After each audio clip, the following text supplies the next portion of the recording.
Sound check. Testing low. Amen. Hallelujah. Magandang gabi po sa bawat isa. Tayo papasimula na sa gawain ng Panginoon. Hallelujah. Handa tayo bawat sa Diyos. Awit tayo naman sa ilang awitin. God is good all the time. Isang papalakpakan natin po natin ng Panginoon. Praise the Lord. Glory to God. Hallelujah. Hallelujah. Praise God. Yes. Awitin natin ng Panginoon. Siya'y mabuti. Praise the Lord Jesus. God is good. Yes, oh God. God is good all the time. Through the storm of grace, all God is good all the time. Through the darkest night, His light will shine. God is good. God is good all the time. God is good. God is good all the time. Through the storm of grace, all God is good all the time. Through the darkest night, His light will shine. God is good. God is good all the time. If you're walking through the valley, and there are shadows all around, do not fear. She will guide you. She will keep you safe and sound. She has promised to never leave you and forsake you. Every word is true. God is good all the time. Through the storm of grace, through the time, God is good all the time. Through the darkest night, His light will shine. God is good all the time. Verse 2, bless the Lord, we are sinners, and so unworthy, and sin for us He chose to die. Fill us with His Holy Spirit, and we can stand and testify that His love is everlasting and His mercies they will never end. God is good all the time. Through the storm of grace, in His heart of mine, God is good all the time. Through the darkest night, His light will shine. God is good all the time. No one may not understand. No one may not understand all the plans you have for me. My life is in your hands. I can clearly see God is good all the time. Through the darkest night, His light will shine. God is good all the time. God is good. God is good. God is good all the time. For the last time, God is good. God is good all the time. Through the storm of grace, in His heart of mine, God is good all the time. Through the darkest night, His light will shine. God is good. God is good. God is good. God is good. God is good. He's so good all the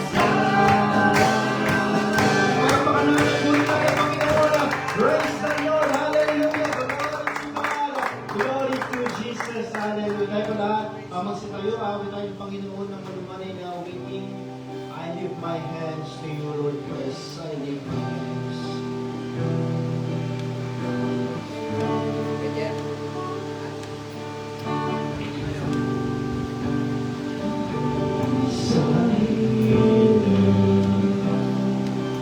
His love deeper than the sea.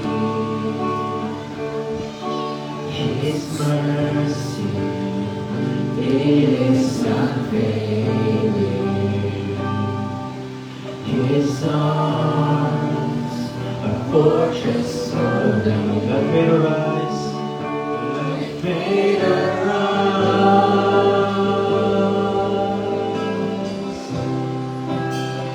let me arise.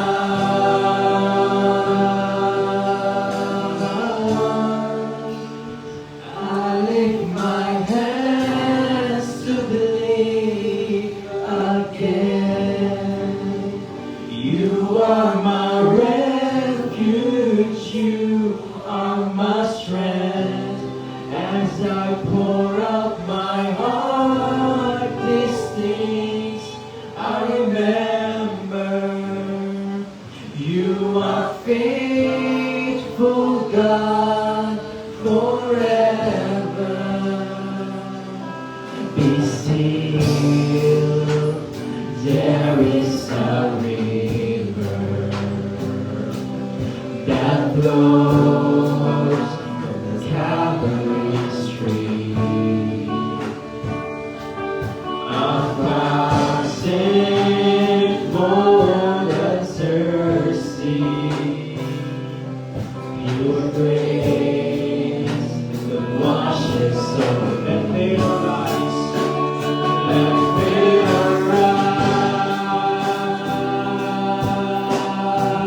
arise, let me arise.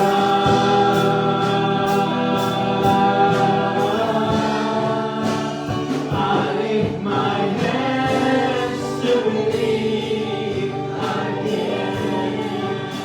You are my refuge, you are my strength. As I pour out my heart, these things I remember. You are faithful, God, forever. I lift my hands to believe again. You are my refuge, you are my strength. As I pour out my heart, these things I remember. You are faithful, God, forever. Let me arise, let me arise. Open my eyes, open my eyes. Let me arise, let me arise. Open my eyes, oh, let me arise. Bisa palakpakan natin puri ng Panginoon. Praise the Lord. Thank you, Jesus. Taas natin ang pangalan ng Panginoon. Pamilikahan natin natin at ang lupa ng Diyos. Hallelujah. Purihin ang Panginoon. Praise the Lord. Praise Jesus. Hallelujah. Hallelujah. Salamat, salamat. Praise God. Lord Jesus. Panginoon ng Panginoon. I lift my hands to believe again. You are my refuge, you are my strength.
I lift my hands to believe again.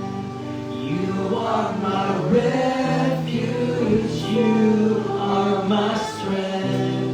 As I pour out my heart, these things I remember. You are faithful, God, forever. Palakpakan natin ang Panginoon, purihin natin ang Diyos. Praise God, hallelujah, glory, glory, glory to Jesus. All mighty and all knowing, purihin ka Panginoon, dakilang Diyos, salamat, salamat. Hallelujah, praise God.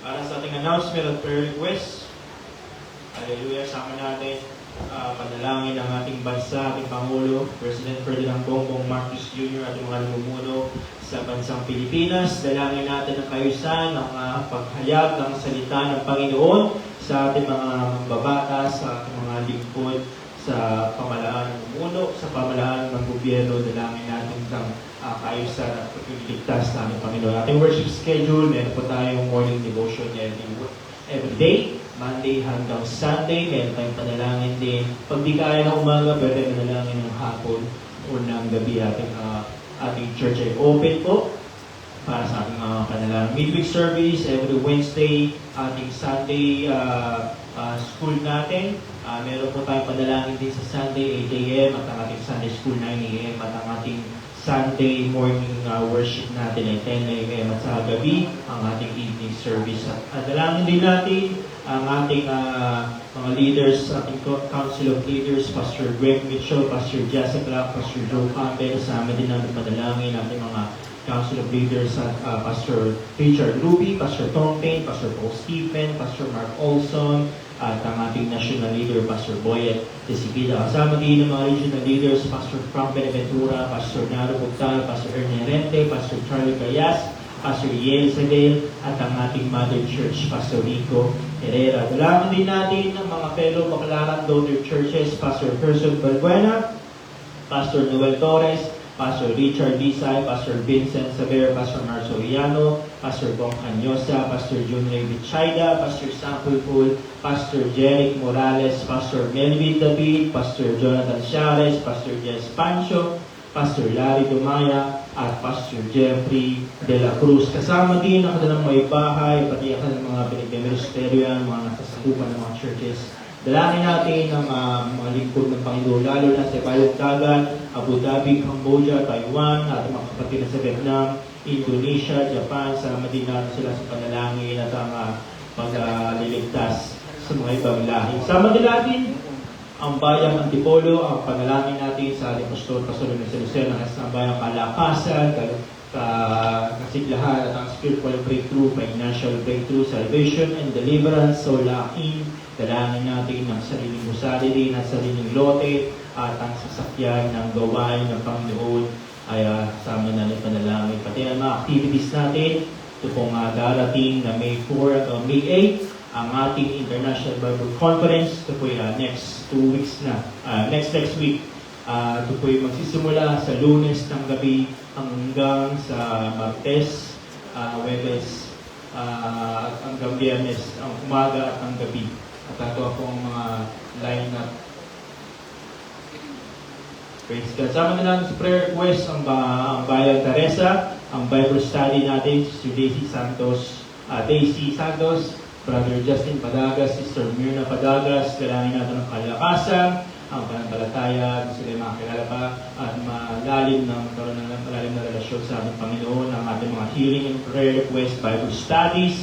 Sama din natin si Sir Garcia, Pastor Tongteng, Bonifacio San Pedro, Albert Gil San Pedro, Rita Lorenzaga Dulo, at kina Ronaldo Solon, pati rin sa Kamatisan, sama na sa panalangin din, kina Arian, kina Mirna, at pati kina Raimunda Rodriguez, kami ay bumisita kanina at binayos study namin kagalingan din, pati kay Reo Rodriguez. Sama din natin sa panalangin din, kung meron mang makaramdaman ngayong gabi, lapit na sa Panginoon, pati na rin natin mga mahal sa buhay, yung mitay kalakasan, karunong na sa ating Diyos, ay natin sa kalat Panginoon, sa ating mga mahal sa buhay. Praise God. Tayo ay dadako pa sa isa pang bahagi sa ating Panginoon, pero bago po yun, tayo manalangin sa mga ating kapatid, Brother Eldam. Pero bago tayo manalangin, minsang patas natin ang Panginoon. Purihin na palakpakan ng ating Diyos. Praise the Lord. Glory to God. Hallelujah. Holy, holy is the Lord Almighty and all knowing by the kingdom of God. Praise in the name of Jesus. Hallelujah.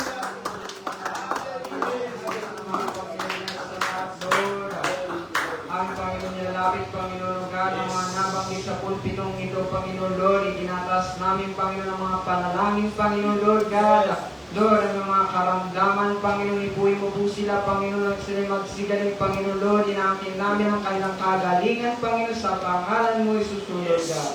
Lord, inalapit din po namin, Panginoon, ang aming bansa, Panginoon, patuloy kang mangilang, Panginoon, sa aming bansa, Panginoon Lord. Nilalapit din po namin, Panginoon, ang aming international leader, Panginoon Lord God. Alam namin, Panginoon, kilala mo ang mga tao itong lingkod mo, Panginoon Lord. Lord, dinadalangin din po namin ang lugar ng Baclaran, Panginoon, ang iyong lingkod, patuloy ko rin kasama ng kanyang sambayan, Panginoon, patuloy mo pagpalain, Panginoon Lord God. Pag-iingat sa kanilang pangangatawan, Panginoon Lord, nilalapit din po namin, Panginoon, ang gawain mo sa lugar ng Antipolo. Patuloy kang magbangon, mag-open ng mga Bible study, Panginoon Lord. Patuloy kang magligtas ng mga kaluluwa, Panginoon Lord. Patuloy kang magbangon, Panginoon. God, dinadalangin din po namin, Panginoon Lord, God, ang pag-aaralan ng iyong salita, Panginoon, magbukas ka ng mga puso at isip, Panginoon Lord. Lalabas kami, Panginoon, ang kinang mga salita, ang kinang mga kapangyarihan, Panginoon. Lalabas kami, Panginoon, dalang pagpapala, Panginoon, sa pangalan mo, Lord God. In Jesus' mighty name, O Lord. Amen. Welcome po sa bawat isa, makakaupo na po ang bawat isa, pwede niyong kamayan, yun yung mga katabi, kawayan yung manalayo. At salamat po sa pagbibigay ng panahon sa gawain ng ating Panginoong Diyos, at salamat din sa gumagawa ng ating PowerPoint. Nabanggit po kami na yung sa Bible study, kina TC Santos, yung po ay sa Teresa. Baka malito yung mga tao, ayusin na rin siguro next time. Yun po ay paghiwalin yung prayer ng para sa may karamdaman, para sa announcement, and then yung sa mga Bible study, which is, alam ko naman kilala niyo yung mga tao ngayon. So, yung ating, ano pa rin, yung sampay ng ating conference, yun po ay May 4 hanggang 8. Okay, wala pong makapagbubukas ng church ng Wednesday sa May 6. I believe May 6 po yun. Hindi po tayo makapag-service.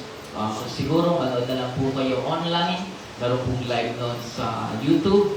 Sasend naman po natin sa GC. O yung mga gusto pong pumunta, pwede po. Sina Elna ata ay susunod na. Kasama ka ba na naman? Kasama na sino?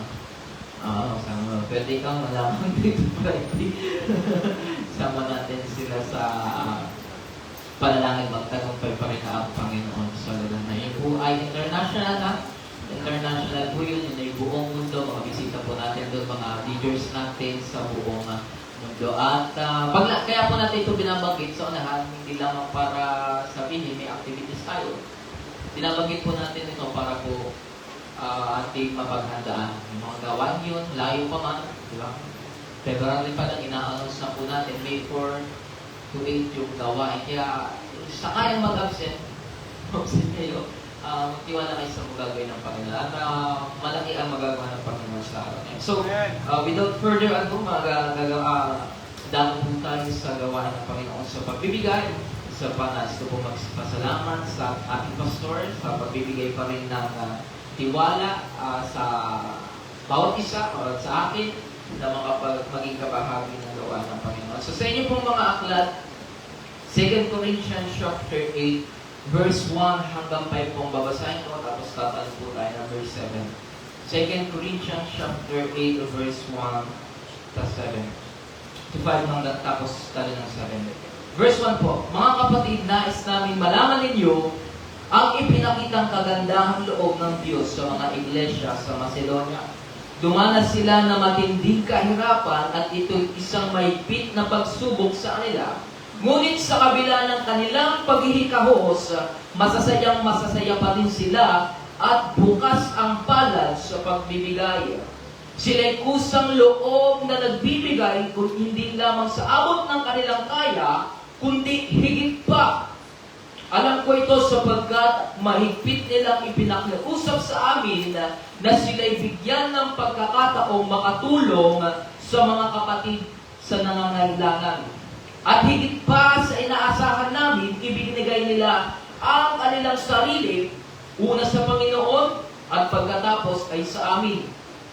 Ayon sa kalooban ng Diyos, verse 7 po, masagana kayo sa lahat ng bagay sa pananampalataya, sa paghahayag at sa kalalaman, sa kasipagan at sa inyong pag-ibig sa amin, sikapan ninyong maging masagana rin naman sa pagkakawang-gawang ito.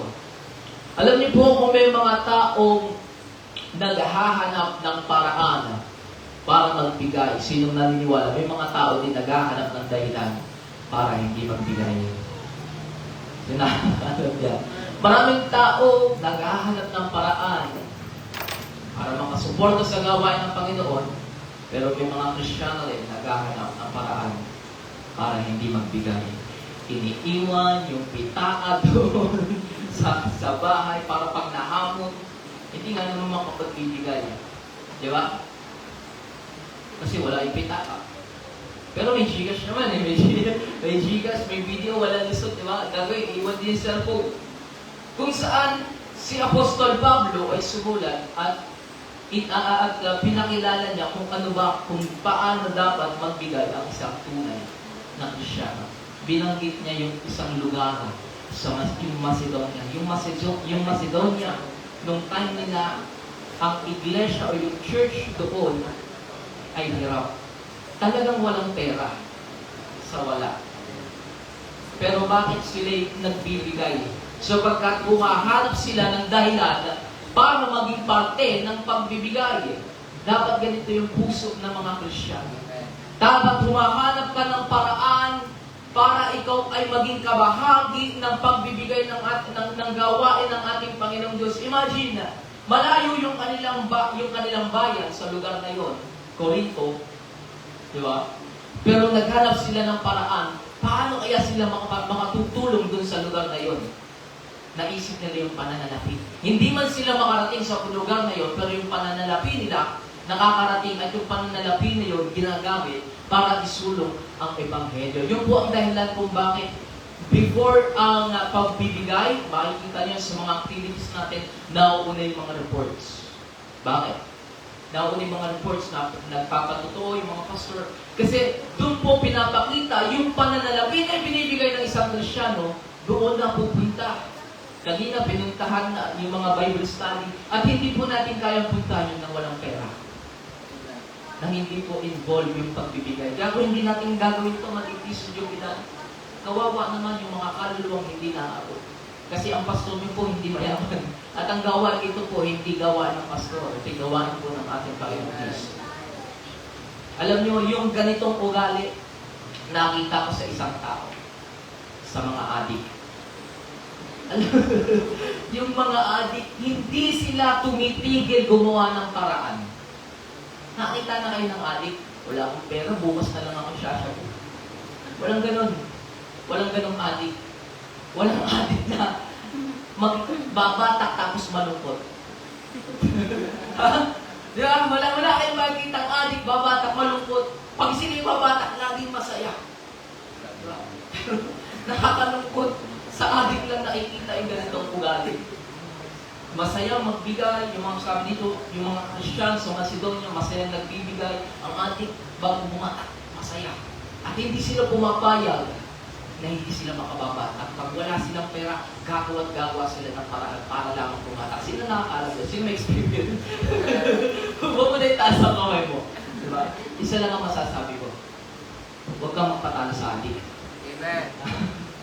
Huwag kang papatalo sa adik. Ang adik, handang magbigay para lang sirain ang buhay niya. Ito yung ginagawa natin sa Panginoon. Ginagawa po natin itong pagbibigay para ang tao maabot. Sabi ko nga, may mga Kristiyano gumagawa ng paraan para magbigay, pero may mga Kristiyano din gumagawa ng dahilan para hindi makapagbigay. Alin ka dun sa dalawa? Ito po ay challenge about sa alam natin meron tayong mga kanya-kanyang pangailangan. Kaya nga, hindi lingid sa atin yung ating pastor nagmumuglit. Bakit? Kasi may pangangailangan po ng church. At yun yung isang nakikita niya para isulong ang gawain ng Panginoon. May mga tao umiiyak. Sasabi, Pastor, hindi ka na po dapat nagmumuglit. Ay, magbigay ka. Magbigay ka para yung pastor nakapokus sa gawain ng Panginoon Diyos. Di ba? Kung lahat tayo dito. Alam ko naman nagtatypes yung iba sa atin. Pero hindi kompleto. Kasi ang types 500, ito lang ibig sabihin, kinita ko buong buwan, 5,000 lang. Kulang, kumbaga kulang, hindi kompleto. Hindi po types yun. Ang types kasi 2%. So yun lamang, ako'y naniniwala ay hirapan kayo ng Panginoon. Tawag ko si Ronald na lang sa magbibigay sa pagliligo ng ating pananalapi. At huwag kang magpatalo sa adik. Huwag kang papatalo sa adik. So pray po tayo. Maraming makapagaling sa lahat. Salamat po Panginoon sa iyong pribilehiyo, Panginoon, na kami po'y makapagbigay, na iyong kaming gamitin para po sa pagbibigay na ito, Panginoon. At tulungan mo po kami buksan na kami mga puso, magkaroon kami ng pag-ibig sa gawain mo, magkaroon kami ng bukas na loob, na tumulong, Panginoon, maging handa sa pagsuporta sa gawain mo, hindi lang sa financial, Panginoon, maging sa mga iba pang bagay, pang aspeto ng buhay. Ito po, kami sa kadalangin, pagpalain po ang mga taong walang sawa na sumusuporta sa gawain mo, walang sawa sa pagbibigay. Ito po, kami sa kadalangin sa pangalan ni Jesus. Amen. So, wala tayong tagatugtog.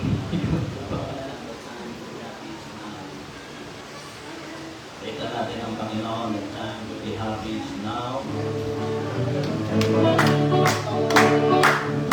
To be happy is now. The place to be happy is here. And the way to be happy is the place that is happy to happen that haven't found here. Once again, the time to be happy is now. The place to be happy is here. And the way to be happy is the place that is happy to happen that haven't found here.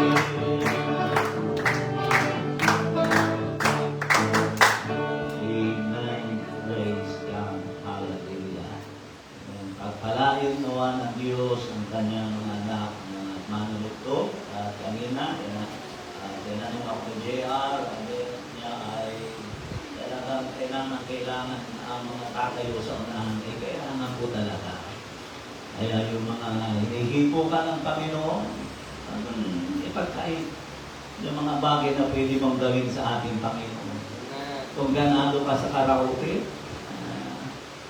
bumanat, gawin mo ito. Paawi tayo, magkano tayo sa gamitin natin pinakamabuti sa Panginoon, okay? So, ay dara ko sa salita ng ating Panginoon. Praise God. Hallelujah. Hallelujah. Amen. May mga tao ng kaisipan, pag ang isang tao ay agad na nagbigay ng oras o panahon sa Diyos, ang isip ng nakakarami, walang pangarap sa buhay. Kaya naririnig ako na masyado ka pang bata, parang masyadong bibigin ng religion.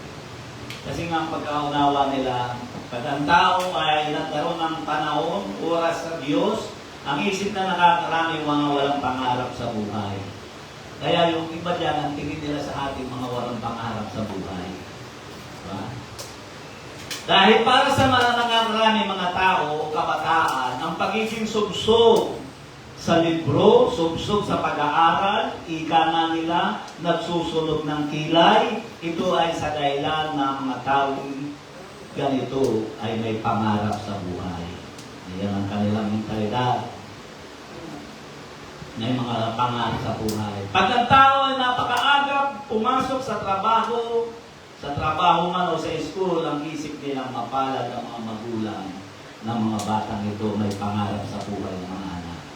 Pero pag ang kabataan ay natutong pumunta ng church, ang sasabihin ng marami, sayang ang buhay ng mga batang ito, walang pangarap sa buhay. Anong gagawin nyo doon? Magtututuan lang kayo doon sa harap ng pastor nyo. Mag-hallelujah lamang kayo. Kaya nga, pag ang tao din na sinabi mo, Brad, maglingkod ka sa Panginoon, ay pastor, marami po kasi ang gawa. Hayaan nyo po pagdating. Kaya ibig na sabihin, ang lumadalo dito yung mga taong walang pangarap sa buhay. Siya, marami siyang pangarap sa buhay, kaya busy siya. Wala siyang panahon. Di ba yun ang ibig sabihin? Ang ibig sabihin nun, marami siyang ginagawa. Busy ako, pastor na tao. Kaya ano, pag nagkaroon ako ng free time, ibig sabihin nun, may pangarap siya sa buhay. Kaya ang pananaw nila sa ganitong gawain, ay gawain ng mga taong walang pangarap sa buhay. Ang paglilingkod sa Diyos ang pinakamabuting paraan upang abutin ang napakagandang pangarap sa buhay. At may hindi lang naunawa ng napakaraming tao, may mga bagay na hindi kayang ibigay ng sanlibutan o ng pera o anumang pangarap mo, pero walang makapagbibigay kundi ang Diyos lang. Ano yun? Una, physical security. At sinabing physical security, yung seguridad ng kalusugan mo. Napakaraming mayayaman, pero nauubos na ng pera nila sa pagpapagamot. Diba?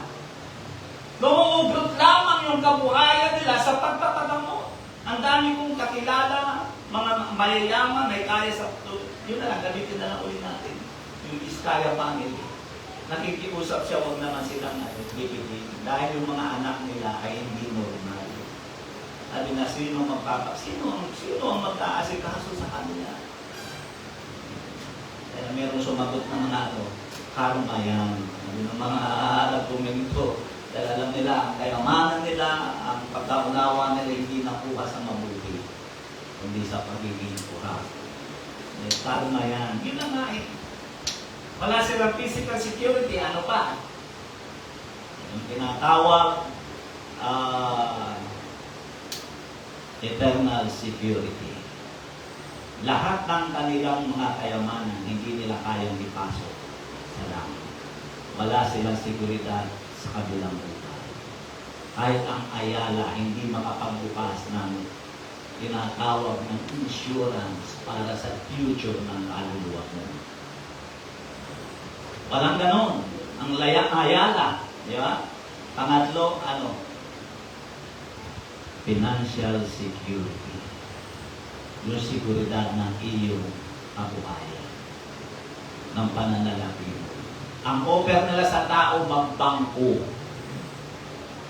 Araw umunlad ang buhay, pero hindi po yung katotohanan. Yung tatlong niya kayang ibigay ng ating Panginoon. Nakibukas kayo sa akin sa aklat ng John chapter 10 verse 28 to 29. At sila'y binibigyan ko ng walang hanggang buhay at kailan may hindi sila malilipol at hindi sila aagawin ng sino man sa aking kamay.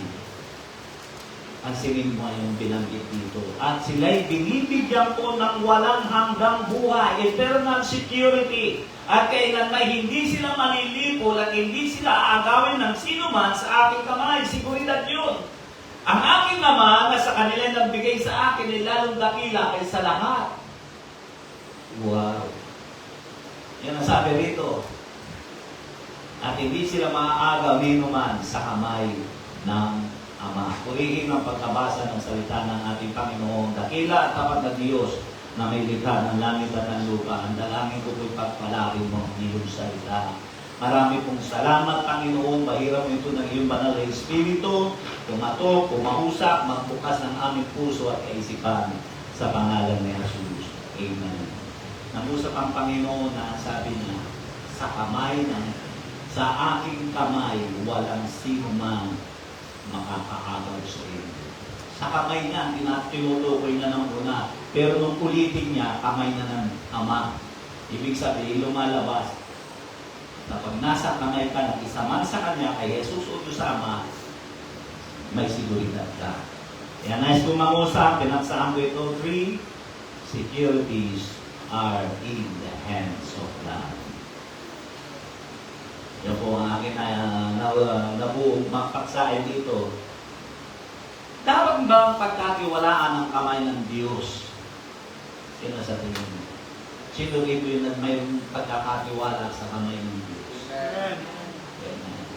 Pero minsan, mas nakitiwala tayo sa kamay natin. Ibang diskarte dito. Kaya nga minsan mas pinuuna natin yung gagawin ng kamay natin isa doon sa magtiwala sa Panginoon. Ang alam ko, ang tinapay ng hawakan ng Panginoon, ang 5 tinapay at 2 isda ay nagawang mag-multiply at napakain ng 5,000 katao. Ang pangyayari mababasa mo sa John chapter 6, verse 1. Doon mo makikita yun. Nanapimala siya. Amen? Sa pamamagitan ng 5 tinapay at 2 isda at ilan ang pinakain? 5,000 katao. So, ang isang bagay, kapag ipinagkatiwala o ipinagkatiwala ng isang bata, yung baon niya na 5 tinapay at 2 isda, dahil na ni nung bisita ng Baclaran, si Pastor, ang pangalan nun, sabi niya, yung bata lang, na nagbaon, wala, hindi isa man sa kanila, wala, kinasumpungan. Na isa pang pangyayari na makikita po natin sa salita ng Diyos, ang alam po ang buhay ng tao ay nasa kamay ng Panginoon. Ang pangyayari makikita mo sa Matthew chapter 9 verse 23 to 25. Ang Panginoon ang usap ng ganito at nang pumasok si Jesus sa bahay ng pinuno, makita ang mga tumutugtog ng flauta, mga tao na nagkakagulo. Pumasok si Jesus doon sa bahay ng isang mag-asawa na ang kanyang anak ay patay. 12 years old. At sinabi niya, magparaan kayo sapagkat hindi patay ang dalaga, kundi natutulog, at tinawanan nila siya na nililibak. Datapwat ng magakalabas niya ang mga tao, pumasok siya at tinangnan niya siya sa kamay. At nagbangon ang dalaga. Wala. I-charge nyo nga yung at baka biglang mag-shutdown. Kaya ang buhay ay nasa kamay ng ating Panginoon. Yun ang ibig sabihin ng ang sabi pa ng Bible, ang pagkahiwalay sa kamay ng Panginoon ay mapanganib. Alam nyo, pag nahiwalay ka, nawala ka, nalaglag ka sa kamay ng Diyos, mapanganib. Yun ang katotohanan mo. Alam mo kasi ang kamay ng Diyos, hindi mahigpit. Kasi matalino ang Panginoon. Pwede mo maunawaan yan, dumakot ka ng isang dakot na buhangin sa kamay. Kapag pinilit mong pigilan ng gusto yung buhangin, lalo na kumukunti yung natitira. Lalong nalalaglag yung marami. Pero pag dumakot ka, nabahagya mo lamang nakatigom ang kamay mo, mas marami kang nakukuha. Kaya ang kamay ng Diyos hindi mabigat. Yun ang ibig kong tutuloyin. Hindi nakakasakal. Pero ang Panginoon na nagsabi ng ganito, Hebrews 10:31, kakilakilabot na bagay ang mahulog sa mga kamay ng Diyos na buhay. So ibig sabihin ng buhay natin nasa kamay ng Diyos. Nasa Kanyang seguridad natin. Amen? Ipapakita ko sa inyo ang isang kahalagahan ng kamay ng Diyos kung bakit kailangan ka magtiwala sa Diyos. Mahilig ko itong ginagamit sa mga Bible study. Gagamitin ko rin sa inyo. Sino nakakaalam nito? Pamamagitan nito, ipapakita ko sa inyo kung ano ang kahalagahan ng kamay ng Diyos. Ano ito? Lapis. Diba? Tanungin ko kayo, pag ang lapis na ito ay napunta sa isang baboy, sa palagay mo kaya magiging usable, magiging kagamit-gamit ang lapis na ito pag ibinigay mo sa baboy. Nakat-ngat ito ng baboy. Pag ibinigay mo ito sa aso, nangat-ngat hindi niya ng aso. Kasi hindi niya alam yan kung para sa kanya. Oo ba niyo? Ibigay mo ito sa unggoy, lalo na, baka balili pa ng unggoy ito. Alam mo bakit? Ito'y gawa ng kamay ng tao. Kaya ang nakakaalam lang ng purpose nito ay kamay din ng tao. Hindi alam ng baboy kung saan ang purpose nito, kaya ngangatayin lang nito ng aso, ng unggoy, dahil hindi ito gawa ng kamay ng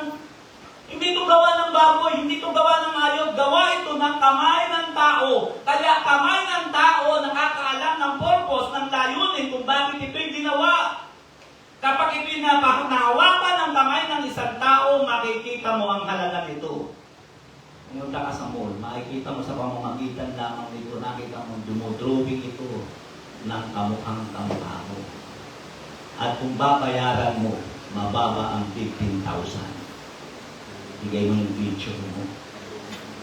30 minutes maghintay ka. Bakit? Dahil gawa ito ng kamay ng tao. Kaya alam ng tao kung saan ang layunin ito. Tama mo? Yan ang problema sa iyo minsan. Ang buhay mo, pinagkakatiwala mo. Sino ang lumikha ng buhay mo? Tao? No, mali ka. Ang lumikha ng buhay mo ay ang Diyos. Kaya wala nakakaalam ng purpose ng buhay mo kundi ang Diyos. Yan ipinapakita ko. Na napakahalaga ng kamay ng Panginoon. Ang sabi ng Panginoon, sa aking mga kamay kayo'y secured. Yan ang sabi niya. Ang problema sa akin, ang kabuhay natin, para tayo yung ang buhay natin, inihahagis natin sa baboy. Ang buhay natin, ipinagkakatiwala natin sa mga barkada. Ang buhay natin, ipinagkakatiwala natin sa ating amo, sa ating boss. Ang buhay natin, ipinagkakatiwala natin sa ating sariling kamay. Tayo ang dumidiskarte.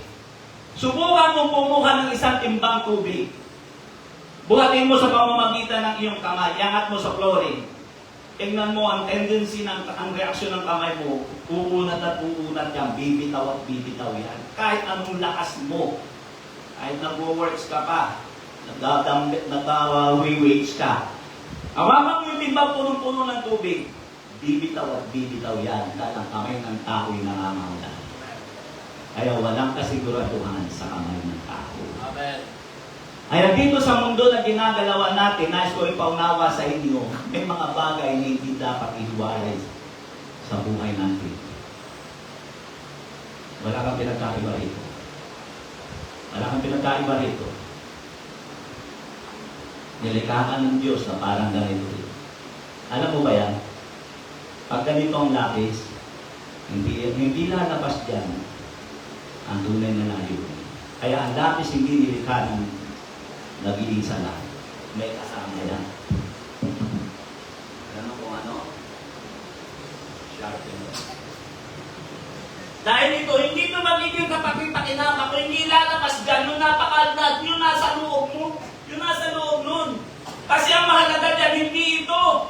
Ang mahalaga dyan, yung nasa loob. Yung charcoal niya, yung pinakaitim.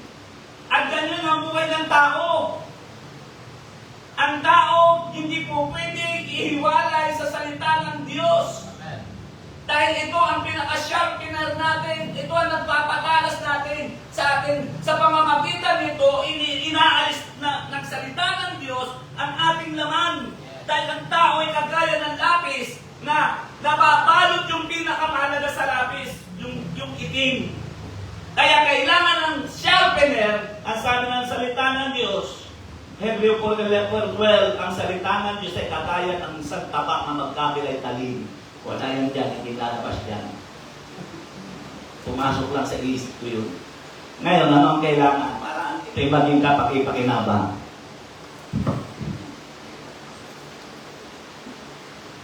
Aalisin mo yan. Yan yung laman. Pag inaalis mo yan sa pamamagitan niya, kaya nga ang lapis hindi po pwedeng mabuhay nang hindi kasama itong sharpener. Nilikha yan na kasama ito. Kaya tayo, tandaan nyo, ayan o, ito itinatapon. Basura yan. Ito itinatapon. Hindi pinagbibigyan ng laman. Ang mahalaga dito, yung bumubuhay dito, yung kaluluwa mo. Amen. Ang kukuha nyo? Yun ang mahalaga doon. Hindi yung laman mo. Tayo ang ating minamahal ito eh. Kakainin lang ito ng uod. Amen. Naman natin kakainin na ng uod. Pero lahat ng pangarap natin, dito natin nilalagay. Kaya kailangan natin ang salita ng Diyos. Kaya kapag lumabas yan, nangingibabaw na sa iyo, lumalabas yung doon magaganap ang purpose ng buhay mo. Yes. Kung para saan ka, magiging Pero pag wala ito, ibigay mo ito sa bata, hihingin niya ang lapis ng bata. Hindi naman niya magkamit eh. Kaya ang tao pinagkahalikan ng laman, hindi pagamit lang. Hindi mo tatasahan ng sarili mo. Ang tao pinagkahalikan ng laman, hindi kagamit-gamit. Kaya napakahalaga ng kamay ng Diyos. Kaya tatlong bagay na napakahalaga sa buhay ng tao, tanging Panginoon lamang na makapagbibigay. Three security ng God. Physical security. Wala nito ang sanlibutan. Hindi ko kaya ibigay ng sanlibutan. Kahit balik-baliktarin mo ang Bible, wala kang makikita na makapagbibigay ng ganito kundi ang Panginoon lang.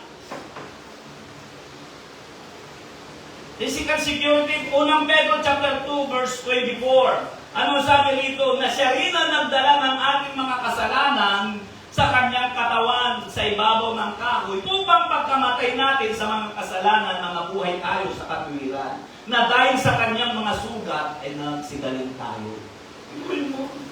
Hindi ka nababayad. Hindi ka nababayad ng gamot. Ipag-pray ka lamang dahil may pangako yan ng Diyos na iingatan niya ang iyong pisikal. Pinatutuko ko na sa inyo, nakaraan, di ba? Kanina, nung tignan kong mabangga. Pero sabi ko nga, ganito na ng layo nung sasakyan doon sa motor ko eh. Lapon na ako siguro, umabot yun. Pati kaluluwa ko, tapon. Diba? Pero dahil sa biyaya ng Diyos, sabi ko may plano pa ang Diyos sa church na gusto ng Panginoon na makita ko.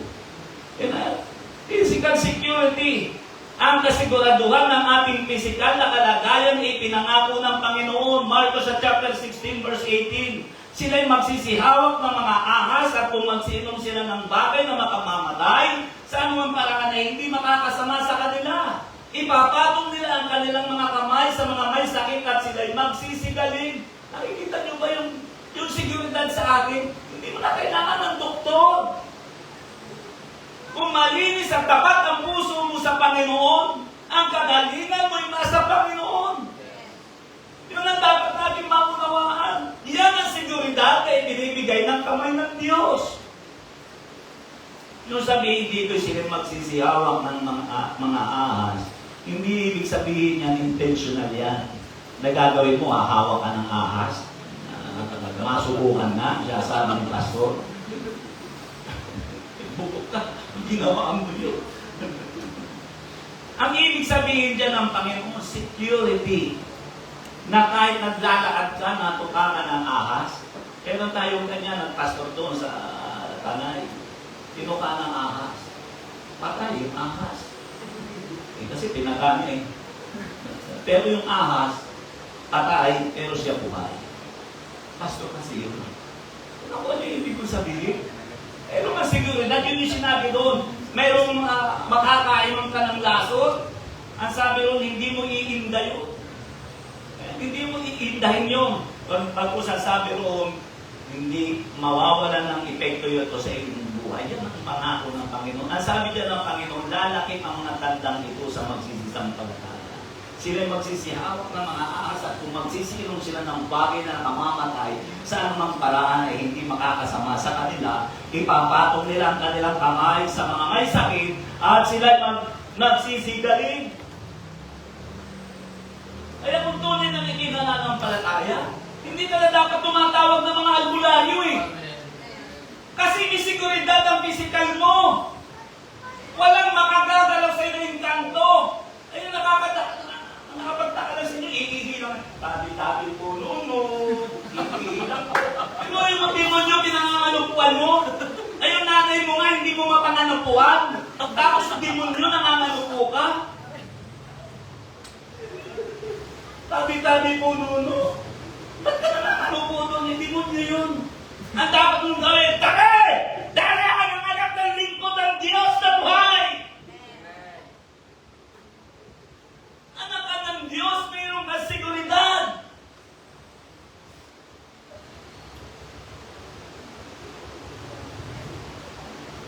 Yun ang seguridad natin sa harapan ng ating Panginoon.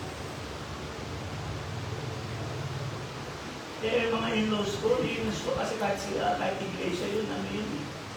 Minsan sumakit yung tiyan, ay, kasi ang bakit? Anong lalawayan ko? Ay, mami, lalong mababaykos. Hindi tayo dapat naniniwala doon. Meron tayong seguridad. Pangalawa, eternal security. Kaya ba makuha yan ng pananalapi? Kaya ba natin makuha yan? Kaya hindi nila naumawa yung sinasabi nila. Pag kung nagbigay ka ng oras at panahon sa tawain ng Diyos, mga walang pangarap sa buhay. Ang mga may pangarap sa buhay, subsok ang ulo sa trabaho. Yan ang kanilang himin daw. Diba? Pero hindi yun. Eternal security, Lucas chapter 10 verse 42. Datapot isang bagay ang kinakailangan sapagkat pinili ni Maria magaling na bahagi na hindi aalisin sa kanya. Si Maria ay nababagabag. Hindi yung Maria na ina niya, kundi ito yung isang disciple ang pangalan ay Maria. At ang kapatid niya ay si Marta. Si Marta pala sa pagtitimpla ng palamig, ang meriendahin nila. Pero si Maria ay nakikinig sa kanyang pana. Sinabi ni Marta, so sabi ko si Maria na tulungan ako. Pero ano sabi ng Panginoon? Marta, Marta, naliligaya ka. Isang bagay ang kinakailangan sapagkat pinili ng Maria, isang bagay na magaling na hindi aalisin sa atin. Ano yun? Eternal security. Yan ang dapat natin maunawaan. Yung seguridad ng ating yung panghinaharap, pang kabilang buhay, sa kabilang dimensyon. Yan ang dapat natin maunawaan. Sinong insurance sa makapagbibigay niya? Yan ay ipinangako ng ating Panginoon. Amen? Na kung magbibigay ka ng panahon sa Kanya, ang sabi dito, hindi aalisin ng Diyos ang isang bagay na pipiliin mo. Mga bagay na magaling ay hindi aalisin sa iyo. John 11:25. Aklat ng Juan chapter 11 verse 25, sinabi sa kanya ni Jesus, ako ang pagkabuhay na muli at ang kabuhayan ang sumasampalataya sa akin, baka siya'y mamatay, kayo may mabubuhay siya. Sino pwedeng mangako ng ganyan? Sino mga bilyonaryo, trilyonaryo ang pwedeng mangako ng ganyan? Walang nakagagawa niya. Sino may kakayahang makapagbigay niyan sa atin? John chapter 3 verse 36, ang sumampalataya sa anak ay may buhay na walang hanggan. Ngunit ang hindi tumatalima sa anak ay hindi makakakita ng buhay, kundi ang puot ng Diyos ay sumasa kanya. Amen? Meron tayong eternal security. Hindi yan tayong ibigay ng tampan mo. Takot na takot ka. Amen? Mawalan ng trabaho. Kaya ba nang ibigay? Ang kayang ibigay ng Diyos sa iyo? Ngayon nila sabihin, mga walang pangarap sa buhay. Iyan lang naman ang pinapangarap ng tao. Una, ang kalusudan ay tanging yaman. Sabi nga ni Pastor Miguel Cordero, hindi ko lang alam, yaman ka. Milyonaryo ka. Sabihin ko sa iyo, magkanong halaga ng isang malusog na puso? Wala kang 5 billion. May malusog kang puso, ibig sabihin may 5 million ka. May malusog kang atay, ibig sabihin, magkano yun? Nangaral si Pastor, nabanggit niya yung halaga ng lahat ng parts ng katawan natin. Kinalabasan na suma total, ang laking pera. Yan ang pera mo na hindi mo lang alam. Yaman mo yan. Yaman mo yan. Ang malusog na pangangatawan ay yaman. Kaya John chapter 5 verse 24, katotohanan sinasabi ko sa inyo, ang dumirinig ng aking salita at sumasampalataya sa Kanya na nagsugo sa akin ay may buhay na walang hanggan at hindi siya papasok sa paghatol kundi lumipat na sa kabuhayan mula sa kamatayan. Ang ako ng Diyos yan. John chapter 6 verse 47 to 54, katotohanan, alam nyo sa Bible, pag inuulit ng 2 beses, ibig sabihin niyang pinagtitibay ng Panginoon. Ini-emphasis ng Panginoon. Yung ibig sabihin, no? Katotohanan sa English, sinabi niya, verily, verily, I say unto you. Yun ang sabi niya rito. Katotohanan sinasabi ko sa inyo, ang sumasampalataya ay may buhay na walang hanggan. Ang kumakain ng aking laman at umiinom ng aking dugo ay may buhay na walang hanggan. Ipapakita ko sa inyo isang larawan. Nagamit ko na ito dito pero ulitin ko ulit. Mayroong mga tao na nagkahangad na pagkatapos nilang mamatay, sila'y muling mabubuhay. Bilyonaryo ang mga taong ito na gumagawa nito. Ipakita mo nga, Cherry, yan. Ayan. Hindi mo ba mapalagyan? Sabi niya rito, itong taong ito, bilyonaryo yan. Milyonaryo. Millionaire na nagpa-praise ng sarili. Nasaan na siya ngayon? Noong 1967, si James Bedford, isang psychology professor at mayamang negosyante, ang unang tao sa kasaysayan na sumilalim sa cryogenic freezing. Inimbak ang katawan niya sa 196 degree sa pag-asang balang araw ay kaya na ng siyensya na muling buhayin siya. Mahigit 50 years na ang lumipas at nananatili pa rin ang katawan ni Bedford sa cryonic storage na ngayon ay pinapangalagaan ng Alcohol Life Extension Foundation. Kahit umulan na ang teknolohiya, nananatili pa rin ang science fiction. Ang idea na pagbuhay muli ng nabyerong tao, wala pa kahit isang frozen human na nagising o nabuhay muli. Patuloy pa rin ang mga scientifico sa pag-aaral ng cryopreservation, pero malaking hamon pa rin ang mga problemang dulot ng yelo na bubuo sa utak at mga selula. Sa kasalukuyan, tinatayang higit 500 katao na sa buong mundo ang naka-cryonic freeze. Umaasang balang araw ay gigising sila sa mas advanced na hinaharap. Yun ang inaasahan nila, tataas ang teknolohiya at sila'y muling mabubuhay. Wala pang nakagagawa niya. Ayun, malipit lang 500 na nakaprosedusa. Ginagastusan niyo. Ginagastusan niyo. Hindi lang isda. Karne yung pinod. Nakuha nyo?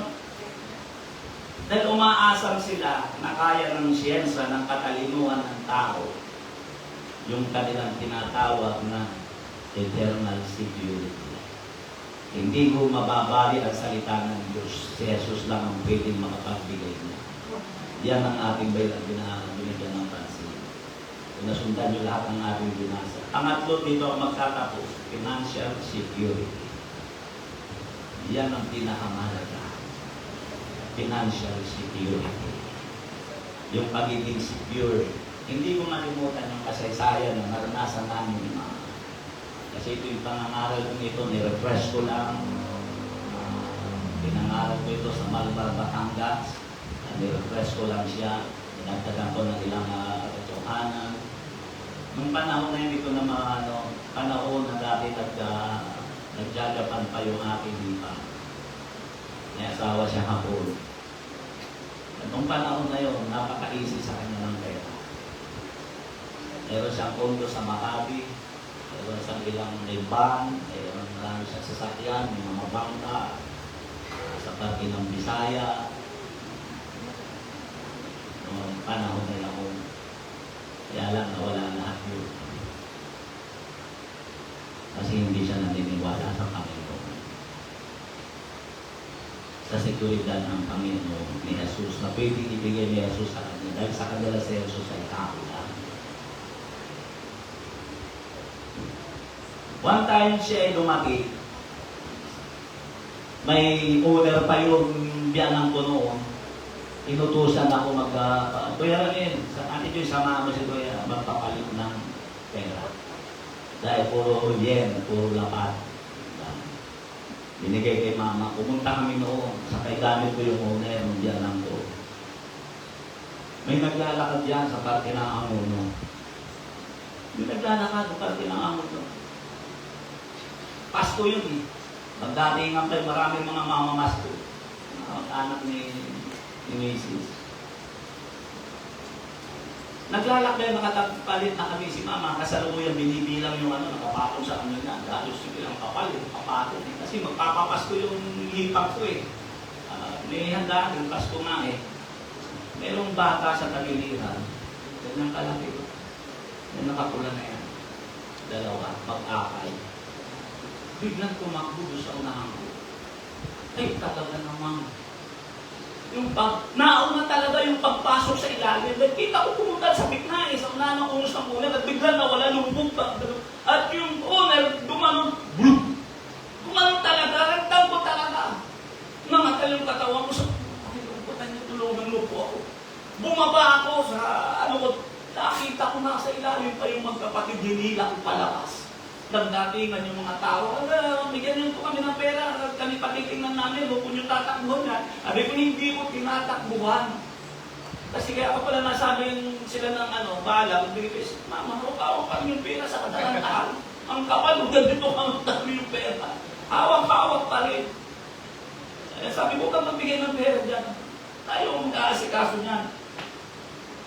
Tapos yung pagpreno ko pang gano'n, nabunggo pa ako ng nasa mabihan. Biglaan eh. Alam nyo, dinala namin yung bata, napatagalawan namin yung bata, ang magulang nakahulog.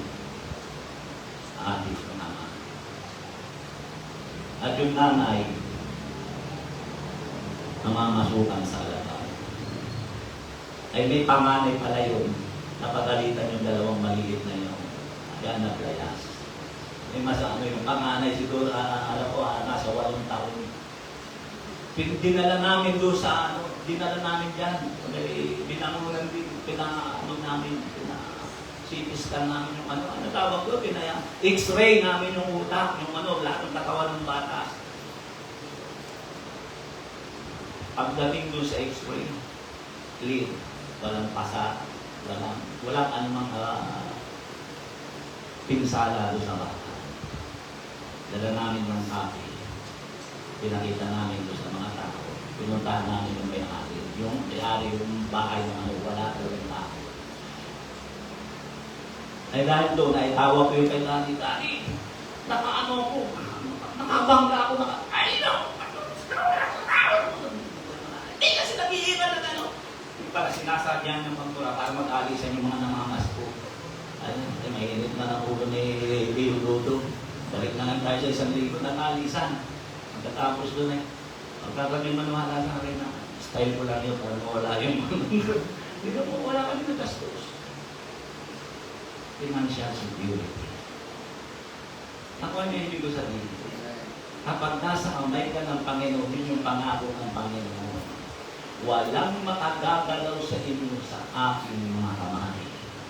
Financial security, pati pananalapi mo, iingatan ng Panginoon. Bakit? Dahil kami ay tighter mag-asawa. Totoo po yan. Basta pag may dumating sa amin, ibinibigay kaagad namin ang para sa Diyos. Hindi kami mag-aamon dito na hindi namin ginagawa. At sabi ng Matthew chapter 6 verse 20, kundi magtipong kayo ng kayamanan sa langit na do'y hindi sumisira kahit ang tama, kahit ang kalawang at do'y hindi maghuhukay at hindi magsisipagnakaw ang mga magnanakaw. Kaya ang sabi ng Panginoon, secure ang inyong kayamanan. Kung ang kayamanan nyo ilalagay nyo sa aking kaharian sa langit. Sapagkat kung saan naroon ang inyong kayamanan, doon dumuro ng inyong puso. Wala kung sino mang taong nakapagdala ng kayamanan niya sa langit. Walang sino mang mapwede makapagpasok ng kayamanan nila. Ang mayaman nga si Henry C. nang mamatay na iwan ang kanyang kayamanan. At posibleng pinag-aawayan ng mga magkakapatid na may-ari ng SM. Totoo yun. Hindi siya nakapagpasok sa langit kahit 50 pesos. Wala kang maipapasok sa langit. Pero tinuturuan tayo ng Panginoon kung paano natin madadala ang ating kayamanan sa langit. Ano sabi roon? Sinabi niya ito doon sa lalaking mayaman at pagtitig sa kanya ni Jesus sa Marcos chapter 10 verse 21. At pagtitig sa kanya ni Jesus ay giniliw siya, napakayaman ng taong ito. At sinabi sa kanya, isang bagay ang kulang sa iyo, yumaon ka, ipagbili mo ang lahat mong tinatangkilik at ibigay mo sa tukha, magkakaroon ka ng kayamanan sa langit, pumarito ka, sumunod ka sa akin. Yan po ang pamamaraan ng Panginoon. Ubusin mo sa gawain ng Diyos. Pero dapat hindi yan ang inuutos natin. Pero yun ang sinasabi ng Panginoon. Ibigay mo ang lahat ng ano ibig sabihin nun? Pag ang gawain ng Diyos, huwag mong pagkukulitan. Sabi nga ni J.R., para kang tayong mga adik. Ubus mong ubus.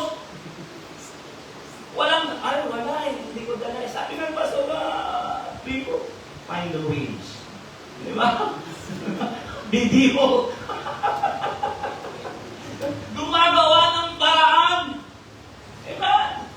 Kapag ginagawa mo yan, nag-iipon ka ng kayamanan sa langit. Yun na dapat natin maunawaan. Hindi na unawaan ng mayaman na nakaharap ni Jesus si lumayo sa Panginoon na malungkot. Hindi niya naunawaan para sa kanya ang pagsisecure ng kayamanan ay nasa style sa paghahandle ng kanyang kamay. Pero tinuturuan siya ng Panginoon kung paano i-secure ng kanyang kayamanan. Ikaw, paano mo sinisecure ng pinaghihirapan mo? Nabanggit nung ako kanina, nagmumubig ako. Lahat ng kinikita ko, ginugugol ko sa gawain, sa pagkain. Pag may jubilee, kailangan may isama, walang pamasahe, pinamamasahe. Kinita ko sa buhay. Yun ang ibig sabihin. Ang pera namin ni Mrs. One time, si Mrs. nagkaroon panahon na yung malakas yung ano niya sa damit. Nagkaroon ako ng pamangkin. Nagkaroon siya ng problema. May aso buhay. Yan na si aso namin. Pamangkin ko lang yun, kapinsan. Umubo si mama ng mahigit 25,000 para lang yan yung aso. At tulad na nangyari kay Elda. Kaya lang bandang huli lumatras yung mga pamangkin. Naawa din sa mga ulan. Sa napunta yung 25,000.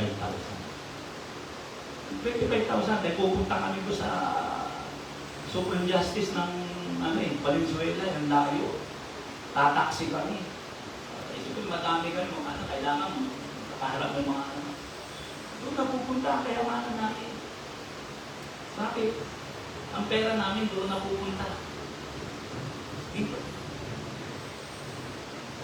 Kaya minsan nakahamon kami dahil gusto namin na ma-involve kayo. Dahil gusto namin maipasok nyo ang kayamanan mo sa langit.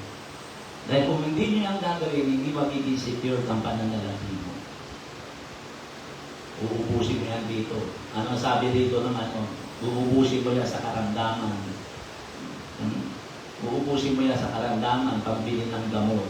Kakainin niya ng anay, ng bukbuk. Yan ang sabi dito ng Panginoon. Sabi na, dalhin mo doon sa kaharian ko. At wala tong magnanakaw, at wala tong kurap, at wala tong... Yan sabi ng Panginoon. At magiging mayaman ka sa langit. Sino sumasangayon mo? Eternal security. At yan, pagtiwalaan mo lang ang kamay ng ating Panginoon. Una, maralaman mo ang purpose ng Diyos sa buhay mo. Huwag mo ipagtiwala ang kamay mo sa amo mo. Hindi ka magkaroon ng panahon dahil sa amo mo. Hindi ka magkaroon ng mahal. Alam mo sa totoo lang, hindi ka magugutom kung magtitiwala ka sa Diyos. Dahil napakaraming paraan para kumita.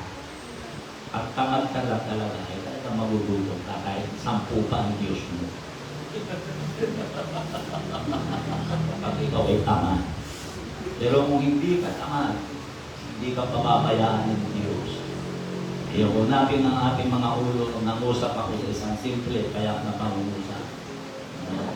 Praise God. Hallelujah. 3 securities are in the hands of God. Ulitin ko, wala ka nakakapasok ng kahit 50 pesos sa kaharian ng Diyos.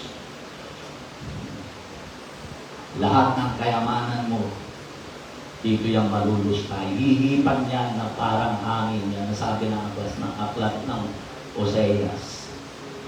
Mauubos lang lahat ng pinagpagalan mo sa walang katuturan. Pero kung ipagkakatiwala mo ang iyong pananalapi sa kamay ng Diyos. Ang kamay ng Diyos pwede mag-multiply.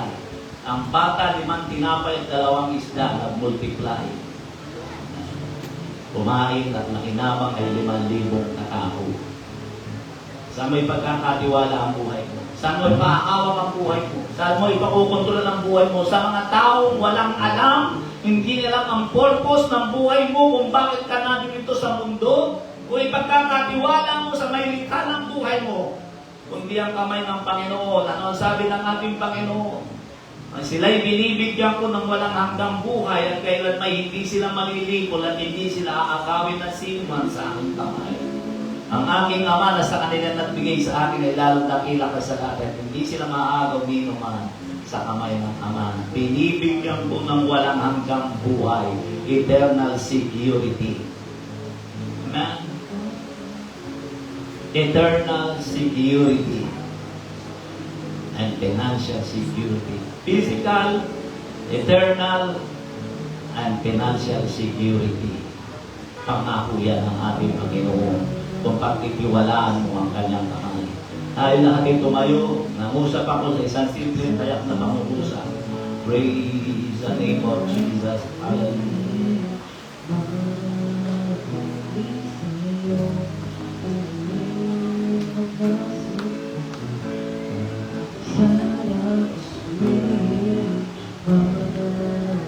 Saan ka magtitiwala? Daragdag ka ba?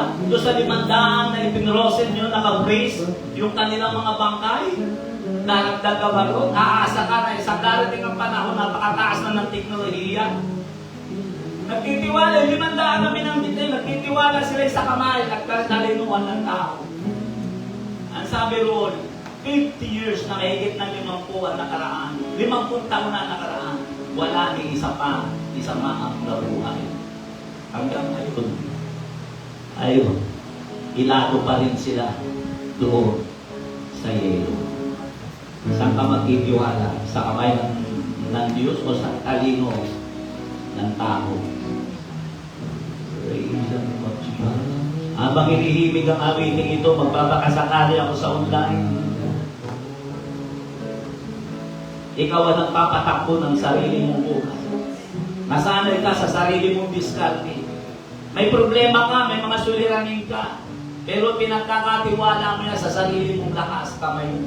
Wag, hindi mo yan kakayanin. Ang kamay ng tao nangangalay. Hindi mo kayang pasanin ang bigat ng lahat ng problema at suliranin. Magtiwala ka sa kamay ng ating Panginoon. Dahil ang kamay ng ating Panginoon hindi kailanman nangangalay. Ang buong daigdig ay nasa kamay ng Diyos. Yun ang malaking katotohanan. Kaya ikaw na nasa online, huwag ka magtiwala sa iyong karunungan, sa iyong kalakasan, magtiwala ka sa pwedeng gawin ng kamay ng Panginoon sa buhay mo. Hindi mo pa natatanggap ang Panginoon bilang Panginoon at tagapagligtas ng buhay mo. Ito ang tamang panahon. Panalangin ka. Ituring mo ang panalangin, ito'y panalangin mo. Panginoon, sa oras na ito, tinatalikuran ko po ang lahat ng aking karunungan at kaalaman. Nagtitiwala po ako sa iyong magagawa ng iyong kamay para sa akin. Ingatan mo po ako. At dahil po dito, Panginoon, nagpasya ako. Natanggapin ka bilang aking Panginoon, tagapagligtas ng aking buhay. Panginoon, binubuksan ko ang aking puso. Inaanyayahan kitang pumasok at maghari sa aking buhay. Isulat mo rin ang aking pangalan sa aklat ng buhay. Upang sa iyong muling pagkabalik ay makasama mo ako doon sa buhay na walang hanggan. Maraming salamat, Panginoon, sa iyong kabutihan. Sa pangalan ni Jesus. Amen. Mangungusap ako sa lahat na bawat isa na pagtiwalaan mo ang salita ng Panginoon. Hindi ka mabubuhay na wala ito. Salita ng ating Panginoon. Bukas ang altar, pagkatiwala mo ang iyong buhay sa Panginoon. Praise the Lord.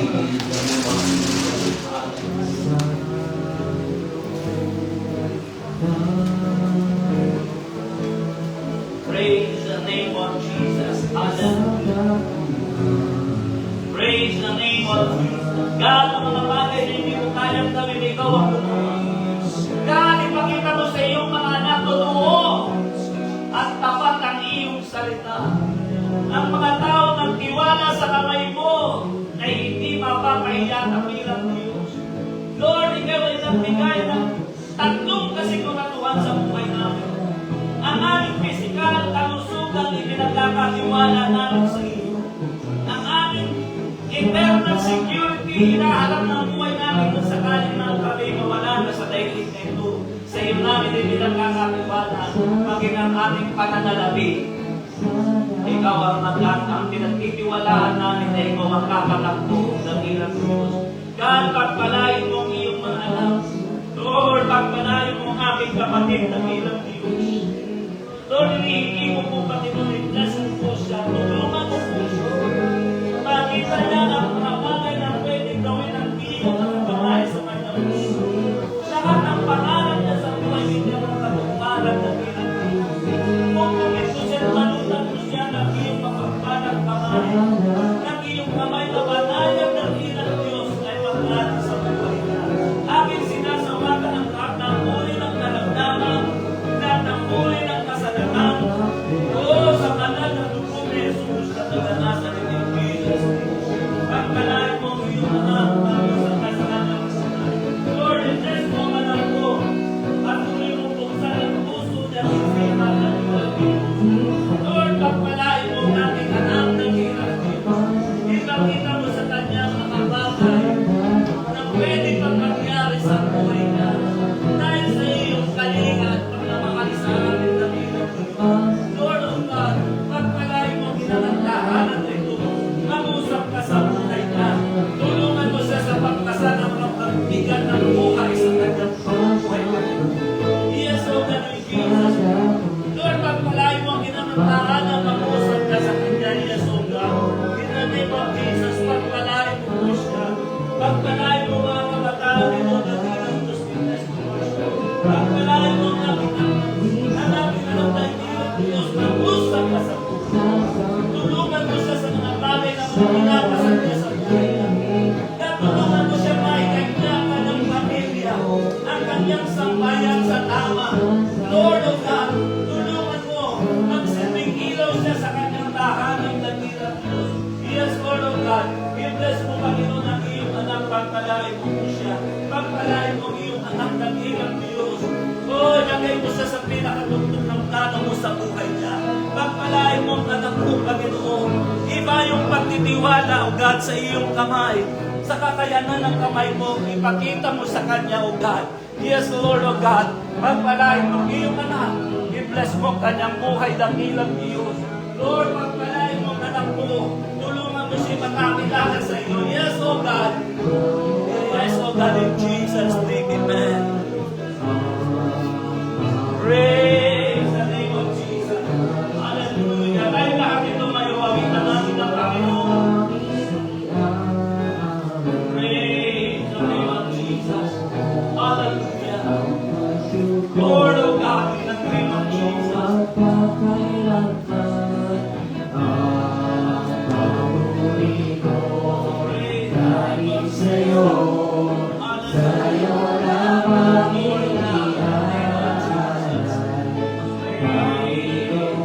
of Jesus.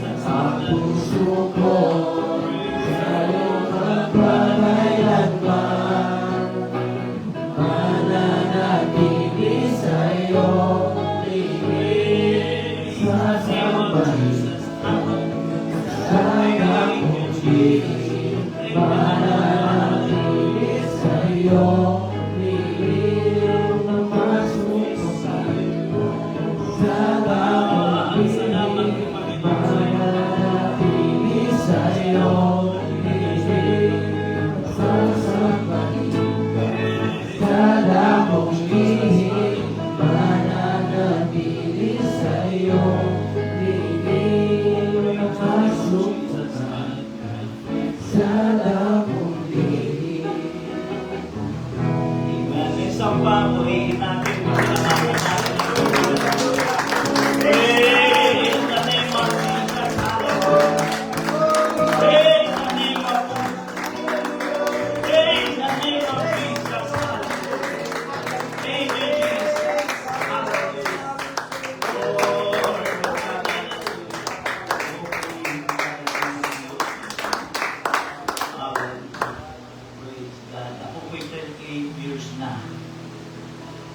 na Kristiyano na nakakilala sa Panginoon. Mag-aabang na pong taon na dahil 56 na ako. Dahil makakilala ako sa Panginoon na ako is 16 years old. 56 na ako ngayon. Kaya ulang-ulang na halos na 40 taon, 4 na dekada na ako sa Panginoon. Hindi ko pa naranasan na pinabayaan ng Diyos. Kung saan po ako nakarating. Nakarating ako ng Africa. Nakarating ako ng Riyadh. Niloko ako doon ng employer ko. Humingi ako ng umuwi na ako. Binigyan ako ng ticket. Wala akong kapera-pera. Binigyan ako ng ticket. Pagdating doon sa Riyadh Airport, cancel yung flight ko. Wala akong kapera-pera. Hindi ko alam ang gagawin ko. Parang bimusan ng maraming na tubig doon. Ang gagawin ko sa ako kakain. Ang gagawin ko ito sa ako tutulog. Talagang nakayuko ako, hindi ko alam, Lord, huwag mo akong pababayaan. Talagang ako pinabayaan ng Diyos. May lumapit sa akin. Nabayan. Hoy, kuya. Ano nangyari sa'yo? May problema ka? Meron na kuya eh. Kinansel yung flight ko, di ako makakauwi, wala akong kapera-pera. Hintayin mo ako dyan. Hintayin mo na. Yung pala supervisor ko sa Riyadh. Doon sa airport. Kaya nakakaalam ng maintenance doon. Sinama ko sa accommodation na binuksan ng ref. Kainin mo dyan ang gusto mo na kainin. Ang daming pagkain dahil yung mga tira ng airplane. Yung sa tira ng pagkain sa airplane at sa mga military, sila din na nakakaalam. Pinapasok nila doon. Hindi naman lang yun. Hindi yung yung talaga nakaano pa. Yun ang pagkain namin. Sa loob halos ng 2 buwan habang nagreklamo ako sa polo. Dahil ayaw na akong pauwiin. Gusto nila ako alaginin doon na mababa ang sahod. Yun ang ipinalap ko. Kaya hindi ko papayag ng ganyan. Pero sinamahan ko ako ng Diyos. Umuwi ako dito. Nakuha ko pa yung remaining na balance ng aking sahod. Ganon ng Diyos. Pag may tiwala ka sa Diyos, hindi ka pababayaan ng ating Panginoon. Kaya nga sabi ko, ang 4 na dekada na ako na naglilingkod sa Diyos, hindi ko naranasan na pinabayaan ako ng Diyos. God bless you sa inyong lahat. Pagpalaing din ang ating Panginoon. Gusto sa po tayo, magandang gabi sa inyong lahat. Praise God. Thank you for watching.